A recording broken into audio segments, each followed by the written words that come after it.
एक बार ऋषि दयानंद से किसी ने पूछा, क्या आपको कामदेव सताता है या नहीं?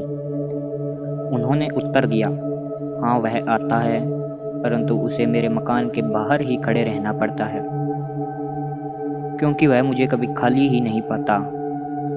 ऋषि दयानंद कार्य में इतने व्यस्त रहते थे कि उन्हें सामान्य बातों के लिए फुर्सत ही नहीं थी। यही उनके ब्रह्मचर्य का रहस्य था।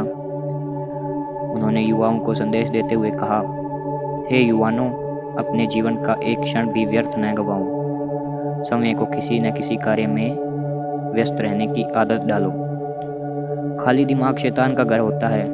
निठल्ले व्यक्ति को ही विकार अधिक सताते हैं। आप अपने विचारों को पवित्र, सात्विक व उच्च बनाओ।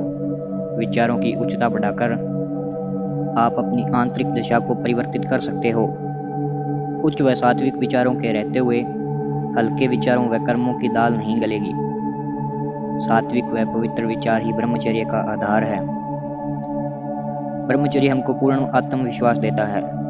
इसके कारण दुनिया में हम सब कुछ करने में अपने आप को समर्थ महसूस करते हैं। हमेशा शरीर में ताजगी रहती है। लंबे समय तक काम करने की क्षमता आती है। प्रकृति ने वीर्य केवल काम सुख देने के लिए नहीं दिया है, बल्कि इसका मुख्य उद्देश्य केवल संतान उत्पत्ति के लिए है। बस अपने स्वाद के लिए इसका अंधाधुंध व्यय बहुत हानिकारक और रोगदायक है।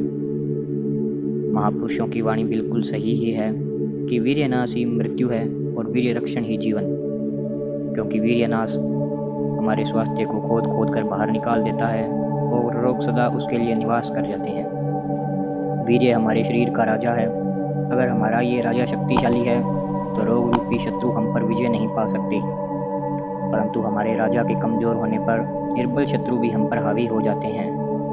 अगर हम वीर्यवान हैं तो निसंदेह इसका तेज हमारे चेहरे पर दिखाई देगा और हम बिल्कुल स्वस्थ रहेंगे। ब्रह्मचारी व्यक्ति के चेहरे में एक आकर्षण होता है, जिसको केवल देखते ही दूसरे सभी आकर्षित हो जाते हैं, बिना किसी आकर्षण मंत्र के।